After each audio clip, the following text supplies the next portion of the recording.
चलिए दोस्तों, आज की इस वीडियो में हम लोग क्लास 10 के छठा चैप्टर, जिसका मतलब एक्सरसाइज है 6.5, ये 6.5 चैप्टर को हम लोग स्टार्ट करने वाले हैं। अभी तक आपका 6.4 तक मैं चैप्टर विस्तार से क्लियर करा चुका हूँ, ठीक है ना। इसमें हम लोग पाइथागोरस प्रमेय का उपयोग करके सारे प्रश्न को सॉल्व करेंगे। पाइथागोरस प्रमेय आपको पढ़ा दिया गया है, कर्ण स्क्वायर बराबर लंब स्क्वायर प्लस आधार स्क्वायर, यही होता है पाइथागोरस प्रमेय। देखो इसमें पहला प्रश्न क्या बोलिए वो समझो। पहला प्रश्न आपका बोल रहा है कि कुछ त्रिभुजों की भुजाएं, देखो यहाँ पर कुछ त्रिभुजों की भुजाएं नीचे दी गई है, निर्धारित कीजिए कि इनमें से कौन कौन से त्रिभुज समकोण त्रिभुज है और इस स्थिति में कर्ण की लंबाई क्या होगी। ये आपको 4 कंडीशन दिया गया, बोले कि इनमें बताना है कौन कौन समकोण त्रिभुज है, जो समकोण त्रिभुज होगा उसका कर्ण की लंबाई ज्ञात करना है। तो चलिए ऐसे ऐसे क्वेश्चन को हम लोग सॉल्व करने के लिए देखो वो याद रखिएगा। यहाँ पर अगर मैं आपको समझाऊं, शॉर्ट में आपको समझाऊं, तो यहाँ समझने वाली बात आपके लिए है कि जो कर्ण स्क्वायर, देखो सूत्र यहाँ पर लिख रहा हूँ, कर्ण का स्क्वायर बराबर लंब का स्क्वायर और प्लस आधार का स्क्वायर। जो इसको फॉलो कर लेगा, कर्ण क्या होता है, सबसे बड़ी भुजा उठाएंगे, ठीक है ना, सबसे बड़ी भुजा का स्क्वायर और फिर दोनों छोटी भुजा का स्क्वायर करके जोड़ेंगे। यदि कर्ण का स्क्वायर और दोनों छोटी भुजाओं के वर्गों का स्क्वायर यदि बराबर आ गया तो बोलेंगे कि वो क्या है, समकोण त्रिभुज है, ठीक है, समकोण त्रिभुज है, यानी चाहिए पाइथागोरस का विलोम अप्लाई कर लेंगे। तो चलिए जैसा हम लोग देखते हैं इसका एक नंबर प्रश्न, ठीक है ना, इसका एक नंबर प्रश्न हम लोग देखते हैं। देखो बुआ, एक्सरसाइज 6.5 का पहला क्वेश्चन हम लोग देखते हैं।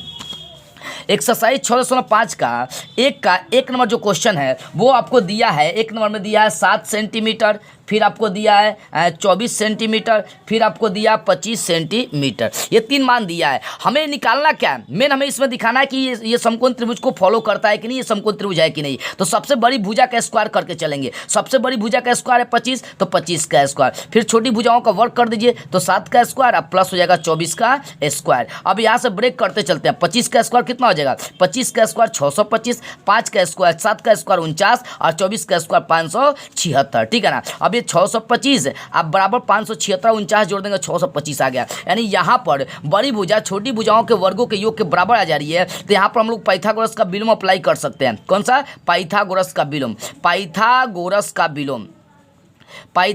का विलोम, ठीक है ना। पाइथागोरस के विलोम से अगर चलते हैं तो ये हो जाएगा हमारा, क्या हो जाएगा, ये हो जाएगा मतलब ये समकोण त्रिभुज हो जाएगा, ठीक है ना। ये क्या हो जाएगा, एक समकोण त्रिभुज का ये निर्माण कर रही है। अब भैया इसलिए दिया गया आंकड़ा, इसलिए लिख सकते हैं, इसलिए दिया गया आंकड़ा क्या है, एक समकोण त्रिभुज बनाती है, एक समकोण क्या करती है, त्रिभुज बनाती है, ठीक है ना। ये आप लिख सकते हैं, एक समकोण त्रिभुज बनाती है, ठीक है। दिया गया आंकड़ा क्या बनाती है, समकोण त्रिभुज बनाती है। अब जब समकोण त्रिभुज हो गया तो इस कंडीशन में कर्ण की लंबाई कितनी हो जाएगी, तो कर्ण बराबर हो जाएगा 25 सेंटीमीटर। सेम आपको सब में ऐसे ही क्वेश्चन बनाना है, सबसे बड़ी भुजा का वर्ग करना है, दोनों छोटी भुजाओं के वर्गों का योग करना है। यदि दोनों का मान सेम आएगा तो पाइथागोरस वो समकोण त्रिभुज कहलाएगा, अन्यथा समकोण त्रिभुज नहीं कहलाएगा, सेम नहीं आएगा तो समकोण त्रिभुज नहीं कहलाएगा, और समकोण त्रिभुज नहीं कहलाएगा तो वहाँ कर्ण भी हम नहीं निकाल सकते हैं, ठीक है ना। ऐसे ही आपको सारा प्रश्न निकालना है। चलिए मैं दिखा रहा हूँ आगे प्रश्न आपको, देखते चलिए ध्यान से। देखिए यहाँ पर आपका एक नंबर मैंने बता दिया, ऐसे ही आप 2 नंबर भी करके देख लीजिएगा। इसमें बड़ी भुजा 8 है तो 8 का स्क्वायर 64, 6 का स्क्वायर 36, 3 का स्क्वायर 9, ये बराबर नहीं होगा तो लिख दीजिएगा यहाँ पर, अतः यह समकोण त्रिभुज का निर्माण नहीं करती है। चलिए एक और करके मैं आपको दिखा रहा हूँ, उसके बाद अपना करते रहिएगा, ठीक है ना। 2 नंबर मैं इसको करके दिखा रहा हूँ आपको, ठीक है, 2 नंबर करके दिखा रहा हूँ। 2 नंबर प्रश्न देखिए क्या है, 2 नंबर आपका प्रश्न बोल रहा है, इसमें है 3 सेंटीमीटर, फिर है 8 सेंटीमीटर और फिर 6 सेंटीमीटर है, ठीक है ना। ये दिया हुआ है, इसमें सबसे बड़ी भुजा का स्क्वायर तो 8 का स्क्वायर, फिर छोटी भुजा 6 का स्क्वायर, फिर 3 का स्क्वायर करेंगे। 8 का स्क्वायर 64, या का चिन्ह लगाते चलेगा, 8 का स्क्वायर 64, 6 का स्क्वायर 36, 3 का स्क्वायर 9, इधर देखेंगे 44 64 इधर हो जाएगा 45, का दोनों मान बराबर है, नहीं बराबर है, लिख सकते हैं 64 इज नॉट इज इक्वल 45, दोनों मान बराबर नहीं है, अतः यह समकोण त्रिभुज का निर्माण नहीं करती। चाहे लिख सकते हैं अतः दिया गया आंकड़ा समकोण त्रिभुज का निर्माण नहीं करती है, निर्माण नहीं करती है, ठीक है ना। समकोण त्रिभुज का निर्माण नहीं करती, हो गया। जब निर्माण नहीं करती है तो भैया ये क्या, ये यहाँ कर्ण नहीं निकाल सकते। ऐसे ही आपको देखना है, सबसे बड़ी भुजा का वर्ग फिर दोनों छोटी भुजाओं का वर्ग करके देखना, दोनों मान सेम आएगा तो समकोण त्रिभुज का निर्माण करेगा, और नहीं आएगा तो निर्माण नहीं करेगा। ऐसे आप इसका 3 नंबर 4 नंबर जो प्रश्न है ना आप बनाते रहिएगा, ठीक है ना। मेरा काम था सिर्फ समझाना। ऐसे मैंने 1 नंबर 2 नंबर आपको समझा दिया, ऐसे ही 3 नंबर और 4 नंबर आपको बनाना है, ठीक है। अब आगे इसका 2 नंबर हम लोग प्रश्न देखते हैं जरा सा। अब 2 नंबर आपका प्रश्न है कि पी क्यू आर एक समकोण त्रिभुज दिया जिसमें बोला पी समकोण है और बोला है क्यू आर पर एम इस प्रकार स्थित है कि पी एम लंब है क्यू आर पर, तो हमें सिद्ध करना है कि पी एम का स्क्वायर बराबर Q M into M R होता है। चलिए जरा हम लोग प्रश्न को समझ लेते हैं। देखिए वो चित्र आप देख सकते हैं, यहाँ पर बोला था कि पी क्यू आर, ये पी क्यू आर एक समकोण त्रिभुज होगा जिसमें पी क्या होगा तो एक समकोण का निर्माण करेगा, मतलब एक समकोण का निर्माण करने का ये काम करेगा। उसके बाद आप यहाँ पर देख सकते हैं ये समकोण बना रही है, इसमें बोला था कि क्यू आर पर एम इस प्रकार होगा कि पी एम लंब हो जाएगा क्यू आर पर। देखो पी एम लंब डाल दिया गया किस पर, क्यू आर पर। हमें सिद्ध क्या करना है, सिद्ध करने के लिए बोल रहा है कि पीएम का स्क्वायर बराबर क्यूएम इंटू एम आर होगा, ये सिद्ध करना है, ठीक है ना। पीएम का स्क्वायर बराबर क्यूएम इंटू एम आर हमें सिद्ध करना है। अब यहाँ से हम लोग एक एक चीज समझते चलते हैं, ध्यान से समझिएगा। देखो बुआ, हमें सिद्ध करना है पीएम स्क्वायर, तो इसके लिए पहले भाषा लिखिएगा कि पी क्यू आर, ऊपर भाषा लिखिएगा दिया है, चाहे भाषा लिख लीजिएगा कि दिया माना की, चाहे माना नहीं क्योंकि आपको ये दिया है पी क्यू आर एक समकोण त्रिभुज, पी क्यू आर एक समकोण त्रिभुज है जिसका कोण पी है, जिसका समकोण पी है, मतलब जिसका समकोण क्या पी है, और इसमें पीएम लंब डाल दिया गया क्यू आर पर। पहले आप ऊपर क्या करेंगे, भाषा लिख लेंगे, क्या लिखेंगे, उसके बाद लिखना सिद्ध करना है, ठीक है ना। 4 स्टेप इसमें चलनी पड़ती है, पहले जो दिया है उसको लिखो, दूसरा जो सिद्ध करना है, तीसरा रचना लिखते हैं, चौथा स्टेप जो है ना हम लोग क्या लिखते हैं, चौथा स्टेप हम लोग लिखते हैं सिद्ध करने वाला। तो पहले आप लिख लीजिएगा कि माना कि पी क्यू आर, चाहे दिया है पी क्यू आर एक समकोण त्रिभुज है जिसमें पी समकोण है, उसके बाद पीएम लंब की डाला गया क्यू आर पर, ये भाषा लिख लेना। उसके बाद हमें सिद्ध करना है, ये तो सिद्ध करना हम लिख लिए, सिद्ध करना पीएम स्क्वायर बराबर क्यूएम इंटू एम आर। अब देखो सिद्ध करना, इसमें हम रचना करेंगे नहीं, इसी कारण से हम डायरेक्ट इसमें चलेंगे, प्रूफ पर चलेंगे। प्रूफ का मतलब होता है प्रमाण, साबित करने पर हम डायरेक्ट चलेंगे, ठीक है ना। अब देखो हमें सिद्ध करना है Q M into P R, तो कहाँ मिला है Q M into P R. तो एक काम करते हैं, आधा त्रिभुज को उठाकर समरूप करते हैं, वहां से हमारा आंसर निकल जाएगा। दोनों त्रिभुज को उठा लेते हैं, पी क्यू एम त्रिभुज पी क्यू एम तथा त्रिभुज है पी एम आर, त्रिभुज पी एम आर में चलते हैं। इन दोनों त्रिभुज को उठा लिए, आधा आधा त्रिभुज क्या किया हम उठा लिए। जब आधा आधा त्रिभुज उठा लिए तब इन दोनों को समरूप करिए। इसके लिए देख सकते हैं इसका हाई कोण क्या 90 डिग्री, ये वाला कोण 90 और ये वाला भी कोण 90 है, तो उठा सकते हैं कोण क्यू एम पी बराबर होगा कोण आर एम पी के बराबर होगा। क्यों? क्योंकि दोनों कोण 90 डिग्री है, तो हमें एगो कोण यहाँ पर मिल गया, एंगल मिल गया, ठीक है ना, बराबर। उसके बाद यहाँ पर देखेंगे तो हाई वाला पी एम दोनों में मिल रहा है, इस त्रिभुज में भी पी एम मिलेगा, पी एम क्यू, आप फिर देख सकते हैं P M R, P M दोनों में मिल रही है, तो लिख सकते हैं पीएम बराबर पीएम। क्यों? क्योंकि ये उभयनिष्ठ है। क्या है ये? उभयनिष्ठ है। तो एस एगो हमें भुजा मिल गया। उसके बाद कर्ण सबका बराबर होता है, समकोण त्रिभुज के कर्ण बराबर होते हैं, तो यहाँ पर देख सकते हैं पी क्यू आप बराबर हो जाएगा पी आर के। पी क्यू किसके बराबर हो जाएगा? पी आर के। ये भी हमें एस मिल गया, एगो भुजा मिल गया, तो एस ए एस दो भुजा एगो कौन मिल गया, तो आप यहाँ पर लगा सकते हैं एस ए एस समरूपता, एस ए एस समरूपता से, तो एस एस समरूपता से दोनों त्रिभुज समरूप हो जाएंगे। अब समरूप कर दीजिए, त्रिभुज पी क्यू एम समरूप हो गया, समरूप का सिंबल है त्रिभुज पी एम आर, ये दोनों त्रिभुज क्या हो गया? समरूप हो गया। जब ये दोनों त्रिभुज समरूप हो गया तो इनकी भुजाएं क्या हो जाएंगी? अनुपातिक हो जाएंगी।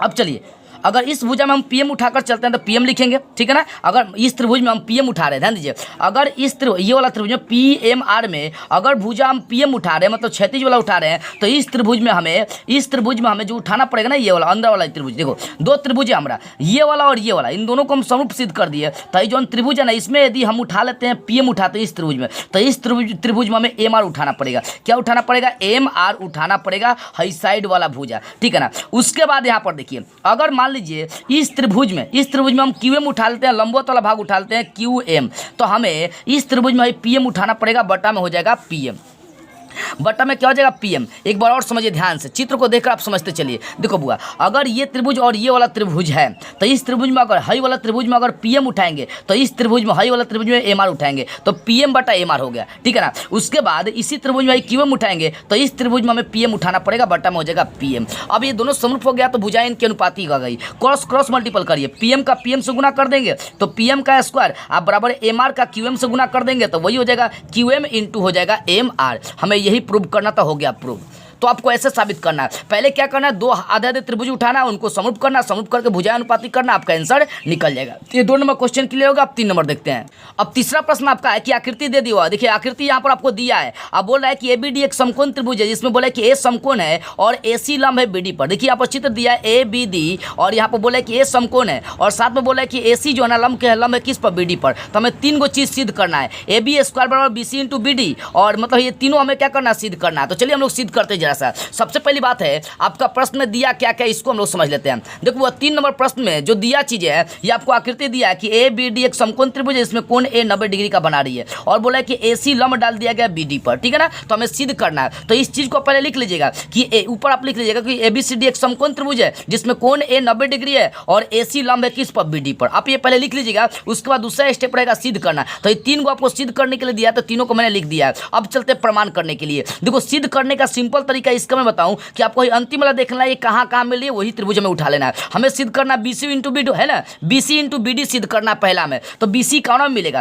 तो आधा में मिलेगा BC, और फिर BD पूरा में मिलेगा। देखो कहने का मतलब BC इंटू BD चाहिए, तो BC और BD हमें चाहिए, तो BC तो है आधा में मिल जाएगा, नहीं इस वाले त्रिभुज में हमें BC मिल जाएगा, लेकिन BD भी हमें चाहिए, तो BD हमें पूरा त्रिभुज में मिलेगा। इसका मतलब आधा बटा पूरा त्रिभुज को हमें समरूप करना पड़ेगा, यानी आधा वाले और पूरा वाले त्रिभुज को क्या करेंगे, समरूप करेंगे, ठीक है ना। अब इन दोनों को उठाएंगे, त्रिभुज ए बी सी, त्रिभुज ए बी सी, आप फिर तथा चलेंगे किस में, त्रिभुज ए बी डी में, तथा त्रिभुज ए बी डी में। मैंने कैसे पकड़ा कि हम यही दो त्रिभुज उठाएंगे, आधा और पूरा उठाएंगे, कैसे पकड़ा, तो बस इससे मैंने पकड़ा। सब में ऐसे ही पकड़ना है कि बी सी और बी डी हमें लाना है, तो बी सी यही आधा में मिल जाएगा ना इस वाले त्रिभुज में, अब बी डी के लिए हमें पूरा त्रिभुज उठाना पड़ेगा ए बी डी में। अब यहाँ पर इसको भी हम लोग क्या करते हैं, सिद्ध करते हैं। इसमें सबसे पहला काम देखो, पूरा में तो आधा में चल रहा है, तो हाई वाला कोण क्या है, 90 है, तो आप लिख सकते हैं कोण बी सी ए, कोण बी सी ए 90 है, अब पूरा त्रिभुज में कोण ए 90 है, तो इसको लिख सकते हैं डी ए बी, कोण डी ए बी। ये क्या है, तो 90 डिग्री बना रही है, 90 डिग्री कोण बना रही है,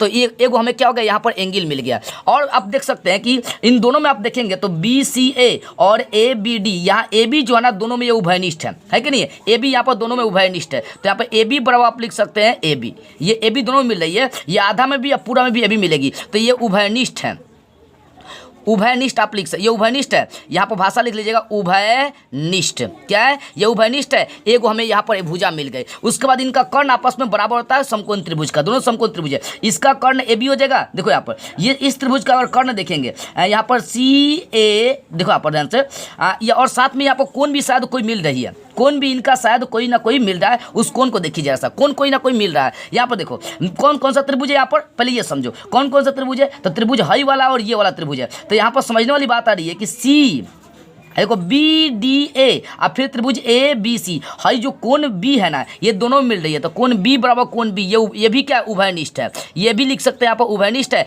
हमें एगो एंगल मिल गया, तो दूगो कोण और एगो भुजा आ गया, तो यहाँ पर लगा सकते हैं ए एस ए समरूपता से, समरूपता से क्या लिख सकते हैं, ए एस ए समरूपता से, ये दोनों त्रिभुज क्या हो जाएंगे, समरूप हो जाएंगे। तो लिख सकते हैं त्रिभुज ए बी सी समरूप हो गया त्रिभुज ए बी डी, ये दोनों त्रिभुज क्या हो गए, समरूप हो गए। जब ये दोनों त्रिभुज समरूप हो गए तो इनकी भुजाएं अनुपातिक कर दीजिए, ठीक है ना, इनकी भुजाएं अनुपातिक कर देते हैं। चलिए ध्यान से देखिए मैं कैसे इनकी भुजाएं अनुपातिक करता हूँ, चित्र भी आप देख लीजिए, यहाँ साइड में मैं आपको करके दिखाता हूँ इनकी भुजाएं अनुपातिक, एक समझाऊंगा उसके बाद दोनों आप बनाइएगा। भुजाएं अनुपातिक कैसे करना, हमें सिद्ध क्या करना है, B C into B D. तो सबसे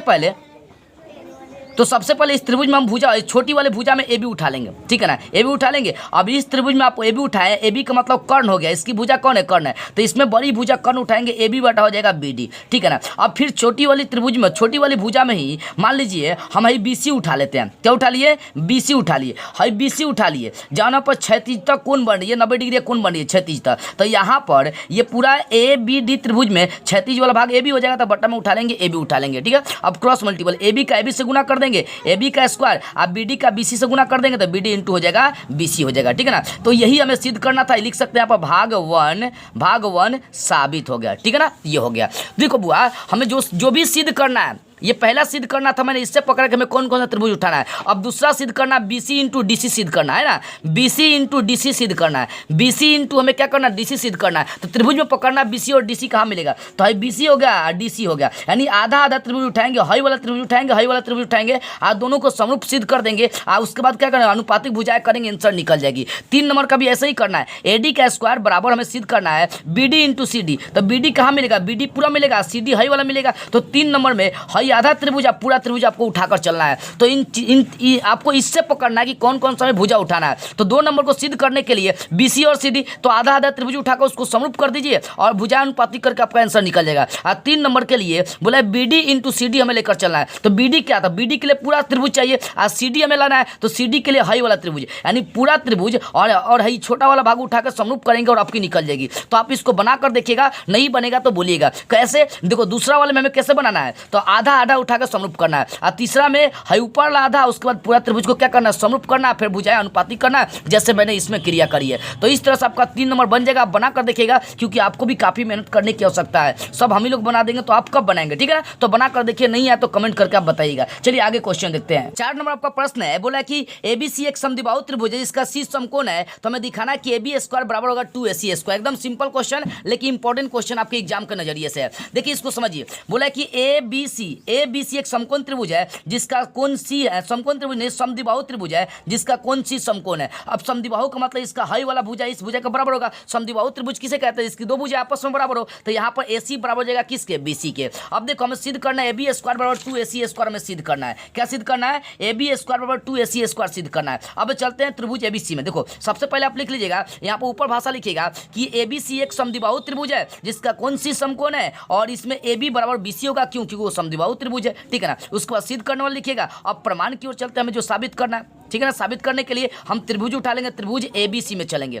त्रिभुज ABC में कोण C 90 डिग्री बन रही है, तो इसके लिए पाइथागोरस प्रमेय अप्लाई कर देते हैं, ठीक है। पाइथागोरस प्रमेय से पाइथागोरस प्रमेय अप्लाई करेंगे। पाइथागोरस यहाँ पर हम प्रमेय अप्लाई करेंगे तो सूत्र होता है कर्ण का स्क्वायर बराबर लंब का स्क्वायर प्लस आधार का स्क्वायर। तो कर्ण यहाँ पर हो जाएगा AB, तो हो जाएगा AB का स्क्वायर बराबर लंब AC का स्क्वायर प्लस आधार BC का स्क्वायर। तो आपका हो जाएगा AB का स्क्वायर बराबर AC का स्क्वायर प्लस BC का स्क्वायर हो जाएगा। कैसे, पाइथागोरस प्रमेय कहता है कि कर्ण का स्क्वायर बराबर लंब का स्क्वायर प्लस आधार का स्क्वायर। तो यहाँ पर कर्ण AB हो जाएगा AB का स्क्वायर, अब बराबर AC का स्क्वायर प्लस BC का स्क्वायर हो जाएगा, ठीक है ना। अब आगे बढ़ते हैं। यहाँ पर देखो AB का स्क्वायर है बराबर AC को छोड़ दीजिए, अब फिर प्लस BC है, तो भैया BC बराबर है किसके, AC के, क्योंकि समद्विबाहु त्रिभुज दिया है। तो BC के जब हम AC रख सकते हैं तो AC का स्क्वायर, इसलिए हमारा आ जाएगा AB का स्क्वायर बराबर हो जाएगा एगो AC स्क्वायर एगो AC स्क्वायर हो जाएगा 2AC का स्क्वायर। यही हमें सिद्ध करना था, देख सकते हैं। कुछ नहीं, त्रिभुज उठाना है, कोण C 90 डिग्री दिया है, पाइथागोरस अप्लाई करेंगे, कर्ण स्क्वायर बराबर लंब स्क्वायर प्लस आधार स्क्वायर का सूत्र लगाएंगे। ये वाला सूत्र आएगा, AC छोड़ देंगे, BC को कन्वर्ट कर देंगे, क्योंकि समद्विबाहु त्रिभुज है और समद्विबाहु में BC बराबर AC के, तो BC के जब AC रखेंगे फिर जोड़ देंगे, आंसर निकल जाएगी। तो इस तरह से आपका 4 नंबर क्वेश्चन क्लियर हो गया। अब आगे चलते हैं, हम लोग क्वेश्चन को देखते हैं। 5 नंबर प्रश्न आपका दिया है कि ABC एक समद्विबाहु त्रिभुज है जिसमें बोल रहा है कि AC बराबर है BC के। समद्विबाहु त्रिभुज है, AC बराबर है BC के, तो बोल रहा है और आपको दिया है कि AB स्क्वायर बराबर 2AC का स्क्वायर दिया है, तो सिद्ध करना है कि ABC एक समकोण त्रिभुज है। चलिए देखते हैं यहाँ पर ध्यान से क्वेश्चन नंबर 5 को। देखो यहाँ पर मैंने क्या किया, ABC एक त्रिभुज लेकर चल दिया, समद्विबाहु त्रिभुज ले लिया जिसमें AC बराबर हो गया BC का, आपको ये दिया हुआ है, ठीक है ना। तो लिख लेंगे कि ABC एक समद्विबाहु त्रिभुज है, ऊपर ABC एक समद्विबाहु त्रिभुज है जिसमें AC बराबर है BC के। उसके बाद और दिया क्या, तो आपको दिया है कि AB स्क्वायर बराबर है 2AC स्क्वायर के बराबर, तो इसको भी लिख लेंगे। प्रश्न में आपको दिया है, देख सकते हैं प्रश्न में आपको क्या दिया है कि AB का स्क्वायर बराबर है किसके, 2AC का स्क्वायर। तो ये आपको दिया, इसका अप्लाई कर लेंगे। हमें सिद्ध करना है कि ये ABC एक समकोण त्रिभुज है, अर्थात कोण C को हमें 90 डिग्री दिखाना है, ठीक है, ये सिद्ध करना है। तो प्रमाण की ओर जैसा हम लोग चलते हैं, साबित करने की ओर चलते हैं। तो इस साबित करने के लिए जो दिया है उसी का हम लोग प्रयोग करेंगे। दिया क्या है, तो दिया है AB स्क्वायर बराबर 2AC का स्क्वायर, ये दिया है, इसका यूज करते हैं, ठीक है ना। यहाँ देखो AB स्क्वायर को ज्यों का त्यों छोड़ देते हैं। 2AC स्क्वायर है तो इसको लिख सकते हैं AC का स्क्वायर प्लस AC का स्क्वायर लिख सकते हैं। 2 AC स्क्वायर है तो AC का स्क्वायर प्लस AC का स्क्वायर लिख सकते हैं। इन दोनों को जोड़ने में बात एक ही पड़ेगी। अब आगे देखिए, यहाँ पर AB का स्क्वायर आप छोड़िए, हाई AC को पहला छोड़ दीजिए और दूसरा AC है, तो आपको प्रश्न में यहाँ पर दिया हुआ है कि AC जो है ना बराबर है BC के, तो यहाँ AC के जब हम BC रख देंगे तो BC का स्क्वायर हो जाएगा। अब सूत्र बन गया कर्ण का स्क्वायर बराबर लंब का स्क्वायर प्लस आधार स्क्वायर। तो यहाँ पर अप्लाई कर देंगे पाइथागोरस का विलोम। पाइथागोरस का विलोम, ठीक है, उल्टा होता है। पाइथागोरस के विलोम से, पाइथागोरस के विलोम से ये जो है ना कोण C 90 डिग्री हो जाएगा, क्योंकि पाइथागोरस का विलोम कहती है कि यदि बड़ी भुजा छोटी भुजाओं के वर्गों के योग के बराबर है तो ठीक है, कर्ण के सामने वाला भुजा क्या होता है, समकोण होता है, यानी कोण C 90 डिग्री। तो आप लिख सकते हैं कि अतः ABC एक कौन सा त्रिभुज है, समकोण त्रिभुज है। ठीक है ना। इस तरह से आपका 5 नंबर प्रश्न बन गया। अब चलते हैं 6 नंबर की ओर। अब 6 नंबर आपको प्रश्न दिया है, एक समबाहु त्रिभुज ABC की भुजा जो है ना 2a है, यानी समबाहु त्रिभुज की भुजा 2a है, तो उसके प्रत्येक शीर्षलंब की हमें लंबाई ज्ञात करनी है। चलिए प्रश्न को समझिए। ABC, मान लीजिए ABC क्या किया, आपको एक समबाहु त्रिभुज दिया है। समबाहु का मतलब इनको तीनों भुजाएं आपस में क्या होंगी, बराबर होंगी, ठीक है ना। और उसकी भुजाएं 2a दिया है, तो इनकी तीनों भुजाएं 2a हो जाएंगी, ये भी 2a, ये भी 2a और ये पूरा 2a हो जाएगा। तो 2a है, तो इसको जब शीर्षलंब बोला ज्ञात करने के लिए तो लंब डाल दिया है, तो लंब भुजा को बराबर बराबर भागों में बांटती है, तो 2a को ब्रेक करेंगे तो a हो जाएगा। तो इसका मान a और इसका मान क्या हो गया, a। हमें शीर्षलंब ज्ञात करना मतलब हमें AD ज्ञात करना है। तो इसके लिए एक काम करेंगे, इसके लिए कोई एक त्रिभुज उठाकर चल देना, या तो हई त्रिभुज उठाइए तो ये वाला त्रिभुज उठाइए, ठीक है ना। हम यही वाला त्रिभुज उठाते हैं ABD। त्रिभुज ABD में अगर चलेंगे तो कोण D कितना का बन रहा है, 90 डिग्री का बन रहा है ना। यहाँ पर कोण D कितना का बन रहा है, 90 डिग्री का बन रहा है। यहाँ पर पाइथागोरस अप्लाई कर देंगे, पाइथागोरस प्रमेय, ठीक है ना। पाइथागोरस प्रमेय से पाइथागोरस प्रमेय अप्लाई कर दिए। अब पाइथागोरस प्रमेय अप्लाई कर दिए तो सूत्र होता है कर्ण का स्क्वायर मतलब AB का स्क्वायर, अब बराबर होता है लंब का स्क्वायर मतलब AD का स्क्वायर, अब प्लस होता है आधार का स्क्वायर, आधार यहाँ पर क्या हो जाएगा BD, तो BD का स्क्वायर। आगे क्रिया करिए AB का मान कितना दिया है 2a, तो लिख सकते हैं पर 2a का दी होल स्क्वायर। फिर AD का ही तो मान हमें निकालना है, शीर्षलंब निकालने के लिए बोला है। अब फिर BD, तो BD का मान a है तो इसको a का स्क्वायर लिख देंगे। फिर आगे इसको बढ़ते हैं, अगर बढ़ाते हैं इसको तो 2 का स्क्वायर 4 हो जाएगा, a का स्क्वायर a स्क्वायर, ठीक है ना। प्लस a स्क्वायर इधर लेंगे तो माइनस a स्क्वायर, अब बराबर हो जाएगा AD का स्क्वायर। अब 4 गो a स्क्वायर में से 1 गो a स्क्वायर घटा देंगे तो 3 गो a स्क्वायर बचेगा, अब बराबर हो जाएगा AD का स्क्वायर। यहाँ से स्क्वायर हटाएंगे तो इस पर रूट चढ़ जाएगा, इसलिए AD का जो मान आएगा स्क्वायर हटाएंगे तो रूट चढ़ेगा, तो 3 तो बाहर नहीं निकलेगा लेकिन a बाहर निकल जाएगा, यानी शीर्षलंब की जो यहाँ पर लंबाई आ जाएगी √3a आ जाएगी, यानी AD का जो मान आ जाएगा वो √3a आ जाएगा। यही इसका आंसर होगा। अब देखो वो यहाँ से समझो, पहली बात यहाँ से जो क्वेश्चन मैं बता रहा हूँ ये इंपॉर्टेंट है। कौन कौन नंबर, ये 4 नंबर प्रश्न, 5 नंबर प्रश्न, 6 नंबर प्रश्न एग्जाम के लिए बहुत महत्वपूर्ण है। इन तीनों प्रश्नों में से एक प्रश्न आपके एग्जाम में पूछे जाएंगे, गारंटी है। तो 1 से लेकर 6 तक प्रश्न मैंने विस्तार से क्लियर करा दिया, आप लोग इसको बढ़िया से देखकर रिवाइजिंग कर लीजिएगा। तो बस आज की इस वीडियो में इतना ही, अगले वीडियो में हम लोग इसके अगले क्वेश्चन को सॉल्व करते हुए फिर मिलेंगे।